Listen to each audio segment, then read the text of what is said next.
It's that time of the year again, man. We've got another season of Invincible in the books, a show that has absolutely blown up because it's pretty good, what can I say? And season 3 has easily been my favorite one so far, from the character development to the action and parts of the story that we get to see. So I'm not even gonna waste too much of your time and just jump right into it. In what was not really a surprise for myself, season 3 was incredible. This was a time in the comics where so much stuff happened and I genuinely couldn't find the ability to stop reading, so I knew we were in for a lot of good stuff. With the way things unfolded in season 2, Mark's in a pretty different place mentally, physically, almost every way you can think. The introduction of Angstrom Levy and him eventually becoming Mark's nemesis, and the threat of the Viltrumites in general, along with his own personal issues like the breakup with Amber and being a hero following the events with his dad, put Mark through challenges that he couldn't have imagined. So now he's training harder than ever with some help from Cecil and the GDA, so he can actually be ready for any threats that come their way. And in general, Mark developed pretty well over the course of the season. Season 2 was a little stilted, not just because of the hiatus and the break and any other complaints that arose, but because Mark couldn't lock in, not until the very end when he fought Angstrom. Seeing him training now shows us that Mark knows he has to be better. But despite trying to improve physically, this season throws a couple hurdles in Mark's way. The blue suit, all new, all awesome era of Invincible is one that's filled with a lot of great moments like the Invincible War and Conquest fight, which I'll get to later. But what really got me to like it as much as I do is the rise of moral debates, something that goes on to be one of my favorite aspects of Invincible as a whole. And the first instance we get this season is when Mark and Cecil start to butt heads. This conflict kills me because honestly, both of them are correct but wrong at the same time, and neither of them really take the other's perspective into account. Cecil basically reveals that he's employed Darkwing and DA Sinclair when all the other heroes get captured, and he has no choice but to send them in, which causes Mark to tweak out. Mark has seen what Darkwing and DA Sinclair have done firsthand, so finding out they aren't locked up for what they did is insane. I would be mad too. And you gotta keep in mind, Cecil isn't a saint or anything, but this is one of the slimier things he's done toward Mark. So there's a betrayal of trust there, but it gets even worse when Mark confronts Cecil about it. They walk and talk through the GDA headquarters and eventually get to that white room from the end of season 1, and we get one of my favorite parts of the series. Because after all of his ranting and arguing, Mark finds out that the Reanimen are also Cecil's first line of defense against him. Amidst all this, we get Cecil's backstory too. Another great touch of this season that really helps us understand why he is the way he is. Characters like him, Nick Fury, Amanda Waller, etc. have always been interesting to me, and it's not just because they're normal people who decided to stand up to some super powerful beings, but it's because a lot of the time they have to make some of the toughest calls imaginable, and we learn that Cecil's path to leading the GDA wasn't simple. We find out the scar on his face is a reminder of a mission he went on where he was too naive and his mistakes led to the destruction of others. The GDA base gets attacked by the Lizard League later on, and Cecil and former director Radcliffe are pretty much cornered. But then we find out that the same villains Cecil tried to stop work for them now, and they help take down the Lizard League. Cecil kills them though because he doesn't believe they can be reformed and doesn't work with criminals. Not even if they're... We obviously know he's changed his tune in current day, but I wouldn't even call him a hypocrite for it. He simply learns that the world works a lot differently than he thinks or wants it to, and Radcliffe is the one to help him understand it. After seeing Cecil's actions as he serves time for the killings, Radcliffe sees him as a successor and offers him the role of director. Cecil rejects the offer initially, and we cut back to present day where Mark is still fighting against him. One of the biggest lessons he learned from director Radcliffe is that you only have two choices.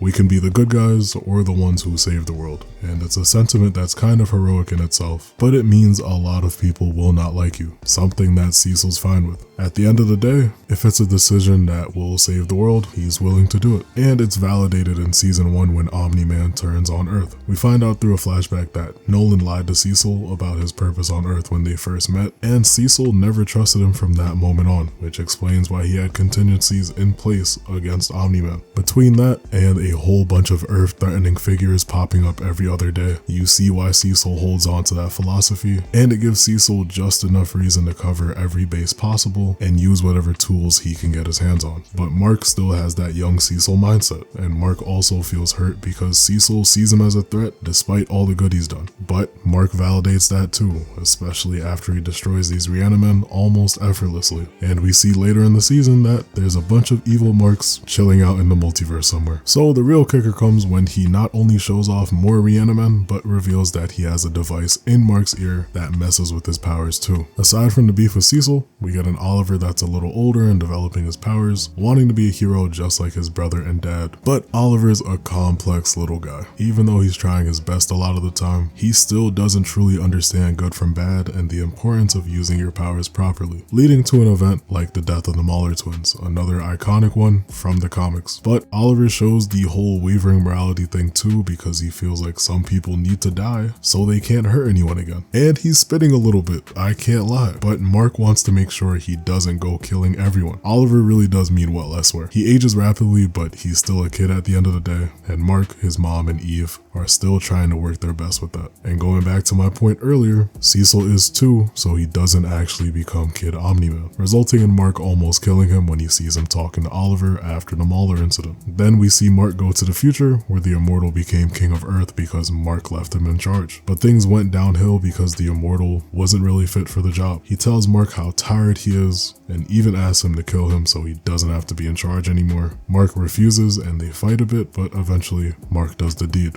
This future Immortal says a lot of important things about Mark making good decisions and not, and when he eventually goes back to the present, it leaves him contemplating whether or not he is a good person, something that's going to be very important as things move along. Eve reassures him that he is, and if he does look like he's drifting, she'll be the one to make sure that he locks back in. Then we get a little bit of Nolan and Allen, who are still locked up with the Viltrumites, but not for long because it's finally time for them to break out. I love the dynamic these two have a lot. Allen's pretty easygoing and understands he has a mission he's trying to accomplish, but it doesn't stop him from being a nice guy. Meanwhile, Nolan has pretty much been contemplating his whole life and wants to right his wrongs, especially with the rest of the Viltrumites eventually planning on making their way to Earth. So he's feeling a lot of guilt between betraying the Viltrumites and betraying his family, which made him pretty close to accepting death until Allen came along. Working together, they break out in what is some of the best combat in the series, and they even get some help from Battle Beast too. After taking down one last Viltrumite in what is one of the hardest remakes of a comic panel, Nolan reveals one of the biggest secrets of the series, and that is the fact that there are less than 50 pure-blooded Viltrumites left in the universe, meaning that they actually have a chance to fight back. Episode 5 was easily the weakest to me because it went back to all the gangster stuff with Mr. Liu, Titan, and just the other street goons. I didn't care for that stuff that much. It wasn't a bad episode or anything, but it was a bit of a dip compared to the rest. We got some good Mark and Eve stuff, and I didn't mind seeing Machine Head again, but it served as the perfect interlude for what's next because it is simply peak. I knew that this next 3-episode run would be some of the best Invincible we've gotten so far. Starting to run off with a bang, we get the introduction of Powerplex, who is easily one of my favorite characters in the series, and it's because he's very important to Mark's headspace as a hero going forward. Then you've got Jesse Pinkman, aka Mr. Aaron Paul himself, voicing him. I knew we had an all-timer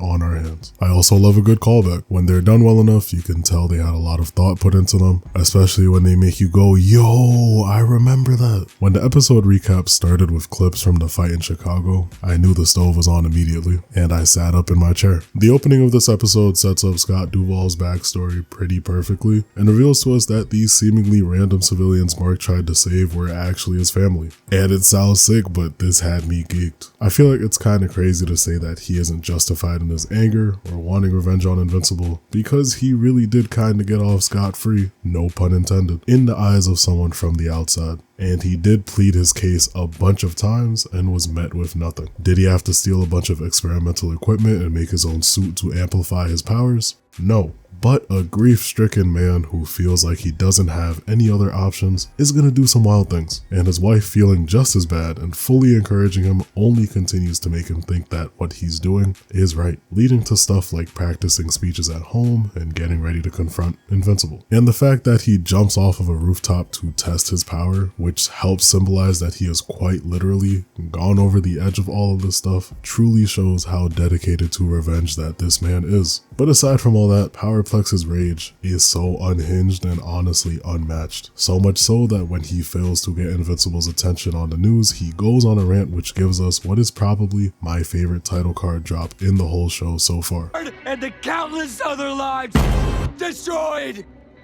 Why is above the law. And I know he got angrier when Shapesmith pulled up instead and decided to turn into Mark. So after that whole failure and running away, Powerplex is pretty close to giving up. He thinks he's gonna be arrested and starts planning some kind of escape, but no, his wife reels him back in one more time. She basically hits him with the 99% of gamblers quit just before they're about to win, which shows off how bad the cycle of revenge can be when you're in too deep, and they turn their attention to the memorial that's being held for the Chicago victims, where Powerplex gives another rant about Jessica, Gretchen, and everyone else who was lost in the fight. But it hits a little harder because Mark is actually there to hear what he's saying, and you see the guilt hit him. Eve, however, does not feel anywhere near as bad though, and fights Powerplex, leading to his arrest. That's not even the deepest part though. That comes after he escapes and plans one last way to get revenge by staging the kidnapping of his wife and son. Even though this does get Mark's attention since the whole thing has gone on long enough, it goes left so fast. Mark apologizes several times and Powerplex does not have it at all, so he decides to fight him instead. And because of all of his anger and frustration overcharging his powers, Powerplex kills the only family he has left. The biggest reason for me liking him as a character as much as I do comes down to the message of morality that's sprinkled all across the season. He's another character that makes Mark contemplate how much good he's really doing and how many people have potentially been impacted by his actions. For all we know, there's hundreds of Powerplexes out there because of collateral damage from some fight that Mark got into. But it also gets kind of hard to truly weigh how much Mark hurt him when Powerplex gets so caught up in revenge that he ends up hurting himself a lot more than Mark actually did. And even more when we know that Mark actually tried to save Gretchen and Jessica. By the end of the episode, Mark tries to express sympathy, but Powerplex shuts it down completely, promising his revenge that he'll get indirectly next episode, and Mark leaves him alone in his cell. But unfortunately, young Mark Grayson cannot think it over for too long because an even bigger threat is on the way. And that brings us to the Invincible War, an event that we've been waiting for since season 2 that way too many people were fiending for. But I will talk about all that later. When I read this for the first time, I was like, how is anyone supposed to fix this? And as someone who was pretty ignorant to the existence of indie comics growing up, it was really cool to see a bunch of Image Comics characters in the mix. I didn't even know someone like Fire Breather was based on a comic and not just an original Cartoon Network movie that was a foggy memory for me until recently. Obviously, not all the characters that are in the comic crossover could pop up in the show, like how we got Agent Spider instead of Spider-Man last season, but as someone who really only cared if characters like Brit or Tech Jacket were going to appear because they're important down the line, I thought it was adapted pretty well. I may have even liked it more than the comics. The Mark variants were pretty easily the highlight because in the comics we don't really get to see or hear too much from them aside from all the destruction that they cause. And despite them all being the same person, Steven Yeun was really great at making the slight differences in each one clear. It's actually pretty crazy that in a majority of universes Mark ends up becoming evil, but what keeps it interesting is all the events that make that the case. Mohawk Mark had main Mark on the ropes. You've got the one I like to call low tier Invincible, just tweaking out over this random creature. And the parallel between No Goggles Mark and Nolan taking down the Guardians was a really cool detail. And the parallel goes even further because you've still got the Immortal being a bum, but not as big of a bum as Black Samson. What does this man do? But anyway, all of that is some pretty good stuff. The other biggest moment was obviously Rex's death. I like to be honest in these videos, so I'll come out and say it. I did not care much for Rexplode. Cool power set, some funny moments here and there, but he's never been a favorite character of mine like he is for a lot of people. He was actually pretty annoying to me up until his whole redemption arc and being a better person after getting shot in the head. The show does do a great job by redeeming him with the whole subplot with Shrinking Ray, and I enjoyed his dynamic with Mark in the beginning of the season. But when I was reading the comics, and what I still felt in this episode is that his death is kind of anticlimactic. With the comic, it was like a full page spread of a whole bunch of moments going on at once, and I low-key had to go back to realize what I missed when everyone was at a funeral later. And although it was a dedicated scene in the show, and he tells everyone else to get out of there, I wasn't moved all that much. But rest in peace to Rexplode for real, and your legacy does live on in a very weird way. And last but not least with the good stuff, we round out the episode with Mark v Angstrom Levy Part 2, which had some of the best animation this season, and it was nice to see Mark lock in for a good minute because Angstrom gets away again. So back to the whole fiending thing earlier, I've seen a lot of people have problems with how long this arc went on for. Some think it should have been a thing that went across multiple episodes, but I gotta disagree heavily. Even when I got up to it in the comics, it did not feel like it would be this 20-issue event. The variants came in, tore things up, and Mark, along with everyone else, had to deal with the devastation that they left behind. And in the show, with all 3 days being in the same episode, it was the same thing, which I appreciate because overall, this show does pacing pretty well. In the grand scheme of things, this is a very small blip in the story of Invincible, and I've always seen it as a turning point for the tone of the story and Mark's journey overall, because as soon as it's over, Conquest pulls up. The finale. This finale was the gift that kept on giving. Mark versus Conquest, a whole episode with about 25 minutes dedicated to it. A moment in the comics that caught me so off guard. All season, Mark's had some pretty big challenges. Cecil and the Rhiannon, Mr. Liu and the other street gangsters of the show. All the Invincible variants he fought last episode and Angstrom Levy again, but this is his biggest challenge. Even bigger than when he fought his dad. And this episode was pretty much everything I wanted. When Conquest showed up at the end of the last episode and delivered the whole "Stand ready for my arrival, worm," a lot of people complain about his voice, and I genuinely have no idea what those people were on. There was the whole TikTok AI generated voice that had been going around leading up to the end of the season.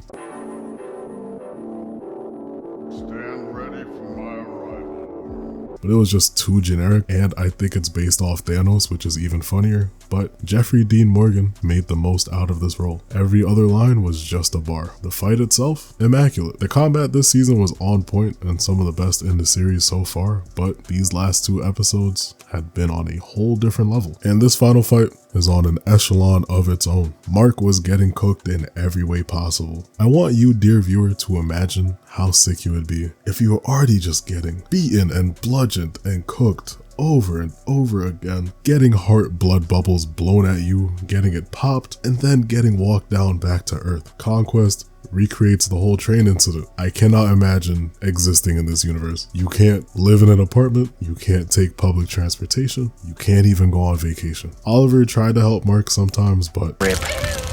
First your muscles tear. Damn. And the monologue they added when Conquest gets ready to kill Mark was just immaculate. Conquest was never a mindless brute in the comics or anything, but this edition added several new dimensions to his character. And the way the show continues to flesh out these characters so much more is something I appreciate on such a high level. And I know y'all saw how sick Cecil was when Conquest pulled up, but Eve, she was on another level. If they're gonna keep making changes, having her display her powers in a bunch of different ways like we see here, which is not what we got a lot of in the comics, this is the perfect way to do it. But unfortunately, she gets cooked too, and in the worst way possible. Good luck future me editing all of this stuff. Seeing this panel in the comics made me yell when I saw it for the first time. But the lock-in that came afterward was phenomenal. The whole episode was phenomenal. I mean, what can I say? It's the perfect display of what makes Invincible as great as it is. Cecil ends up making one of the worst decisions ever, but again, he thinks it is the best way to get some kind of advantage over the Viltrumites, so I get it, but damn, it is a wild decision. And the post-credit scene means a lot for the series going forward, which is an even greater sign. I was a lot more excited to get to this season while season 2 was airing because of what was coming up for Mark. The blue suit era is wicked for too many reasons. A lot of the time it's compared to the black suit era for Spider-Man, which makes a lot of sense, but it's a little more interesting to me because it's not like a new suit is changing Mark's personality in any kind of way. Instead, everything he goes through this time span tests his morality. Things were pretty cut and dry for Mark before all of this, but meeting the future immortal, Powerplex, the return of Angstrom, and Conquest, in addition to Cecil, all push Mark in ways we haven't seen yet, and we still aren't even through the first 100 issues yet. The pacing of this season was immaculate to me. With season 1, even the filler episodes felt entertaining because of the lead up to everyone finally finding out that Omni-Man killed the Guardians. And season 2 felt a little slow for me, and again, the break didn't help make that feel any better, but when it was good, I was definitely enjoying it. Season 3 was like everything I could ask for, with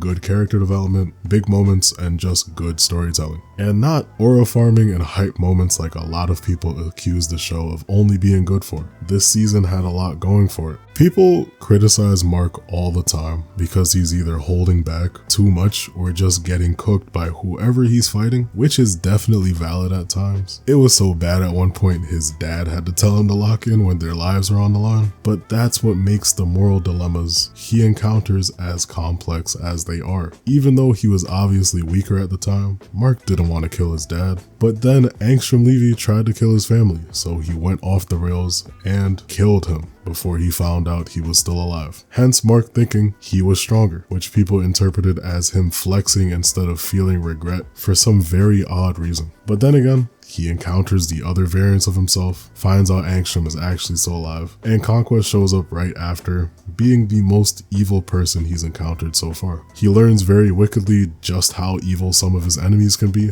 and how they won't hesitate to hurt the ones he cares about most. But on the other hand, you have a villain like Powerplex, where realistically, if Mark wanted to, he could just throw him into space or something, but that wouldn't be morally right, and he actually does feel some guilt about how he impacted him. And this is something the comics address a lot after this point, and we'll definitely see some more next season. Invincible is really great at understanding that people are complicated, situations are complicated, and as much as we might want them to be, nothing is ever truly black and white. I was so entertained, I didn't really have problems with this season. I love the black and blue suit, but I just don't like how dull it is in the show compared to the comics. It pops a lot more, which is part of why I like it so much, but maybe the dullness shows off that moral gray area that Mark is in. I'm just yapping. But the elephant in the room is obviously the animation / art for the show. Something I brought up way back when I first talked about it. The story of Invincible is amazing, obviously, but it goes hand in hand with the art. Ryan Otley, you're an amazing human being. Some of these panels feel like they could be hung up in a museum. From the detail to the lighting, it makes you feel something. And when you line it up with the show, you scratch your head a little bit. But what people have to understand is that animating something like this, for example, would just be so unrealistic. So you do have to meet in the middle somewhere. The running joke as the season went on was that the budget would go toward the finale, but to see it actually turn out to be true made me stop laughing, and when it was noticeable, it looked amazing. The sickest thing is people will blame the animators and not the capitalistic greed of the multi-billion-dollar corporation behind the show that can't make their employees' lives easier. When you look it up, an estimated 188 animators have worked on the show, which is not a lot. And with the way things are right now, the trade-off is better animation with releases every 2 years maybe, or animation that's a little lackluster for the sake of a consistent schedule. These artists are overworked as is, and with the show's success, you would think upping the budget and the overall body that works on it would be a no-brainer, but unfortunately, it's not. And I'm not a professional animator by any means. Closest I've been to animating anything was attempting to make one of these little flip books when I was a kid, and I was not good at it, but it leads to it being the main topic of discussion when it comes to the show. I find myself looking at scenes from season 1, and even things like the lighting, shading, they just seem a lot better in general. The scenes like when Mark goes to Atlantis and him flying around with Eve look so great, and to really drive the point home, you get videos like this, which are questionable in terms of the quality. I can't say too much, but they do have a point. It is also crazy for the Conquest fight to be as fluid as it was, have Mark's hair flowing like it never has before, looking like some James Baxter animation off of Adventure Time, and then getting to Rex's funeral, which was one of the most emotional points art-wise, and just seeing a crowd of PNGs, which made me laugh, especially looking at Mark. But I have a problem that's even deeper than the animation, and it's a certain group of individuals I like to call the YouTube Shorts, TikTok, spoiler demons. Call me an old head, I don't care, but I remember when spoiler etiquette was a thing. If a movie came out, you had a week grace period to watch it before everyone let loose. Shows didn't have as much leeway, but when the binge model became a thing, you had about the same amount of time. But now, if you aren't on something the minute it drops, may the world have mercy on you. And this has been the case for a while, but I don't feel like I've seen anything as bad as Invincible. Maybe No Way Home, but this is a whole different beast. During the hiatus between seasons 1 and 2, I read the comic from where season 1 ended to the very end in about a week because I was missing the universe and I didn't want this story spoiled for me. I guess I saw the future or something because I didn't know how bad things would get. I just feel for the people who just want to watch some analysis of the show or something, type in a character's name and boom, craziest spoiler of all time. You want to unwind and play some Roblox? Someone dressed up as one of the greatest spoilers of all time will be on your server. Since most people already know, why are we in season 3 and talking about Thrag? People were talking about him way back during season 2. No one should know who he is yet. And I can hear someone in the comments now, it was published from 2003 and ended in 2018. People have time to read. Let people enjoy the show with some semblance of peace. I did not know anything that had to do with this universe until the series came out and everyone saw the end of episode 1 and just talked about the show. And that's why the post-credit scene of the finale makes me excited. Ryan Otley, my GOAT, co-creator of Invincible, said that Robert Kirkman has been treating the comics like a first draft and the show as a new rendition of the story. So the return of Damien Darkblood and whatever comes along with it will be story elements that we've never seen before and stuff that you demons cannot spoil for the other good people just trying to enjoy an immaculate piece of television. And with how much some of the characters have been tweaked in the show, who knows what we'll actually see from the comics going forward. And along with the whole animation issue, I see a lot of people talk about the celebrity voice acting, which I'll be honest is questionable too. I don't think too much effort should be exerted in getting like the familiar people that everyone knows to hop on the show. Even though someone like Aaron Paul did a really great job, I don't know how expensive that stuff gets. I saw a video, I was seeing some numbers that may or may not be true, but if it makes making the show harder, maybe just let it go. That's just me. Depending on how season 4 goes, things are just gonna build up even more. It could even outdo this season with how it's executed. The changes being implemented, whether it's the big moments or the little things, are what keeps me watching as someone who already loves this story from the comic run. I just feel like they caught a stride this season. Season 4 is confirmed to be dropping next year. Voice acting for it is already complete. Thrag has been cast, which I have a theory about. I did not think Jeffrey Dean Morgan was gonna be Conquest. There was a picture years back of him when he was cast for the show, and he had compendiums 2 and 3. I have a theory that he's going to be voicing Thrag too, and I'm not going to say too much more, but it would be cool to see. My biggest hope going forward is something changing with the schedule, budget, animation, so that the quality could go up some more. I accepted that we won't get animation like the little teaser bumpers in the diner. The series is great, I feel great when I watch it. The comics have been adapted really well, and in a way that still captures the tone of the original story, but the changes so far make sense and honestly make it more enjoyable. There's a lot to look forward to. Nolan and Allen, Mark continuing to lock in, maybe too much at one point, but big stuff is coming up and you can trust me on that. As always, thank you for watching, take care of yourselves, and have a good one. You be in Miami with your family, those your brothers, ayy. When we split apart, there's the love between our mothers, ayy. No, we ain't together, but whatever, I still fuck with you. Used to get the numbers, selling flights to get them dirty blues.